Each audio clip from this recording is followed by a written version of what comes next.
Eu vou pedir já de novo aos dois desculpas mais uma vez, mas o presidente Lula começou a falar nesse momento na Europa, então a gente vai ouvir a fala do Lula e já a gente volta com esse tema. E da humanidade. Na ocasião eu disse que nessa era de tantas incertezas sobrevive uma certeza ancestral. O ser humano não foi feito para ficar sozinho.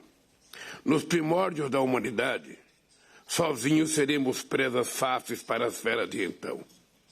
200 mil anos depois, sozinhos, somos ainda mais vulneráveis diante das guerras, das pandemias, da fome, da desigualdade e da crise climática que pode levar a humanidade em extinção.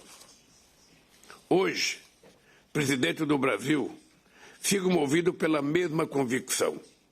E estou certo de que, para além dos fundamentais acordos comerciais, essa cúpula CELAC-União Europeia representa um passo importante na construção do mundo que sonhamos.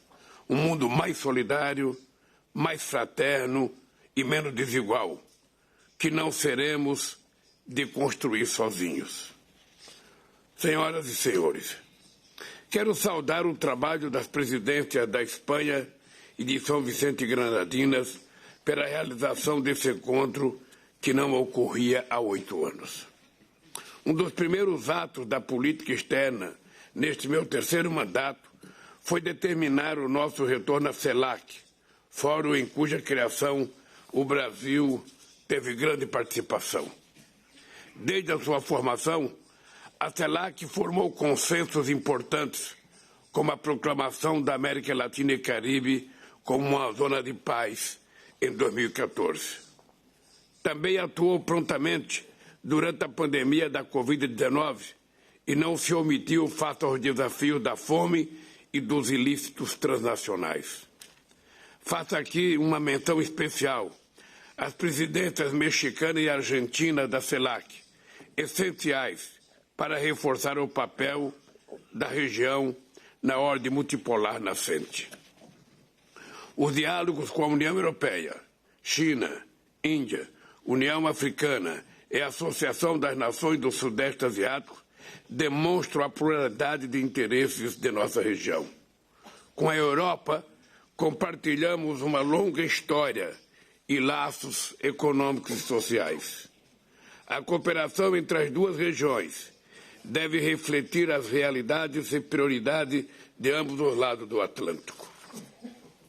Para a América Latina e o Caribe, isso se traduz em um enfoque claro na redução das desigualdades e na erradicação da fome e da pobreza.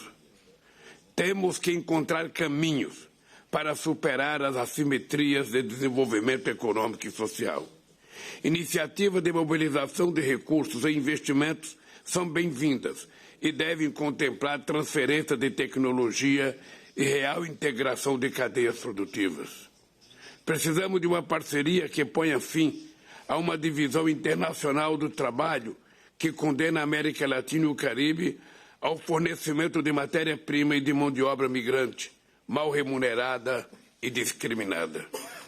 A convergência entre nossas regiões não se restringe à independência entre economias, à interdependência entre as economias. Ela também ocorre no plano dos valores. A União Europeia é um exemplo da construção democrática. Seu legado no pós-guerra, pós-Segunda Guerra Mundial, é a comprovação de que podemos superar as mais profundas desavenças quando há determinação política em torno da paz. Nossas regiões estão ameaçadas pelo extremismo político, pela manipulação da informação, pela violência que ataca e silencia as minorias. Não existe democracia sem respeito à diversidade, sem que estejam contemplados os direitos das mulheres, negros, indígenas, LGBTQI+, pobres e migrantes. Políticas ativas de inclusão social, digital e educacional são fundamentais para a promoção dos valores democráticos e da defesa do Estado de Direito. A revolução digital traz inúmeras oportunidades, com as novas gerações de transmissão de dados, com a internet das coisas, com a robótica e com as redes sociais. Populações antes isoladas têm agora a oportunidade de se conectar, de produzir conteúdo, de oferecer e consumir serviços.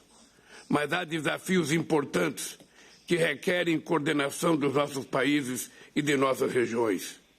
É urgente regulamentarmos o uso das plataformas para combater ilícitos cibernéticos e a desinformação. O que é crime na vida real deve ser considerado crime no mundo digital. Aplicativos e plataformas não podem simplesmente abolir as leis trabalhistas pelas quais tantos lutamos. A precarização do trabalho precisa ser revertida. É preciso resgatar uma indústria que seja intensiva em tecnologia e voltada para a sustentabilidade como grande motor da geração de empregos de qualidade. A Aliança Digital América Latina e Caribe e União Europeia, que recentemente lançamos, permite o avanço na coordenação de políticas públicas com foco em governança, investimentos e transferência de tecnologia. A iniciativa do secretário-geral da ONU sobre integridade da informação e a agenda da Unesco sobre a regulação de plataformas digitais também constitui aportes fundamentais para o debate multilateral sobre governança. Queremos assegurar uma relação comercial justa, sustentável e inclusiva. A conclusão do Acordo Mercosul-União Europeia é uma prioridade e deve estar baseada na confiança mútua e não em ameaças. A defesa de valores ambientais que todos compartilhamos não pode ser desculpa para o protecionismo. O poder de compra do Estado é uma ferramenta essencial para os investimentos em saúde, educação e inovação. Sua manutenção é condição para a industrialização verde que queremos implementar. Proteger a Amazônia é uma obrigação. Vamos eliminar seu desmatamento até 2030. Mas a floresta tropical não pode ser vista apenas como um santuário ecológico. O desenvolvimento sustentável possui 3 dimensões inseparáveis: a econômica, a social e a ambiental. O mundo precisa se preocupar com o direito de viver bem dos habitantes da Amazônia. É com esse objetivo que sediaremos em menos de um mês uma cúpula de países amazônicos em Belém, no coração da floresta. Senhoras e senhores, o atual modelo de governança global perpetua assimetrias, aumenta a instabilidade e reduz as oportunidades para os países em desenvolvimento. No Haiti, temos uma grave crise multidimensional que não se resolverá caso seja abordada apenas pelas vertentes migratória e de segurança. Sua superação ocorrerá com a mobilização de recursos adequados para projetos de desenvolvimento estruturantes. A guerra na Ucrânia é mais uma confirmação de que o Conselho de Segurança das Nações Unidas não atende aos atuais desafios, a paz e a segurança. Seus próprios membros não respeitam a Carta da ONU. Em linha com a Carta das Nações Unidas, repudiamos veementemente o uso da força como meio de resolver disputas. O Brasil apoia as iniciativas promovidas por diferentes países e regiões em favor da cessação imediata da hostilidade e de uma paz negociada. Recorrer a sanções e bloqueios sem o amparo do direito internacional serve apenas para penalizar as populações mais vulneráveis. Precisamos de paz para superar os grandes desafios que temos diante de nós, e isso implica mudanças sistêmicas profundas. Dividir o mundo em blocos antagônicos seria uma insensatez. É inadiável reformar a governança global. Esse será um dos principais temas da presidência brasileira do G20 no próximo ano.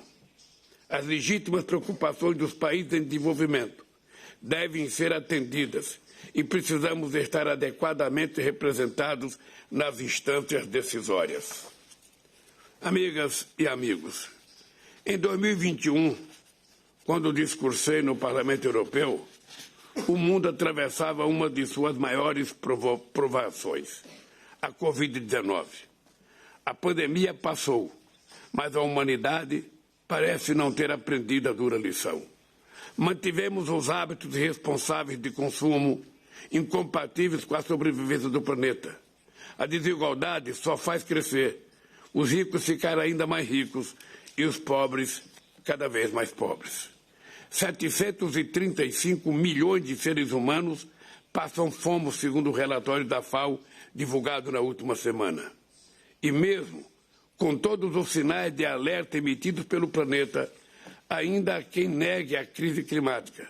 E mesmo os que não a negam evitam adotar medidas concretas. Em 2009, os países ricos se comprometeram a destinar 100 bilhões de dólares ao ano para os países em desenvolvimento, como forma de compensação pelo mal que causaram ao planeta desde a Revolução Industrial. Esse compromisso nunca foi cumprido. Como se não bastasse, a guerra no coração da Europa veio para aumentar a fome e a desigualdade, ao mesmo tempo em que elevou os gastos militares globais. Apenas em 2022, em vez de matar a fome de milhões de seres humanos, o mundo gastou 2 trilhões 240 bilhões de dólares para alimentar a máquina de guerra que só causa mortes, destruição e ainda mais fome. Esta cúpula, CELAC, União Europeia, é também uma forma de dizermos: basta, um outro mundo é possível. Cabe a nós construí-lo com muitas mãos. Muito obrigado.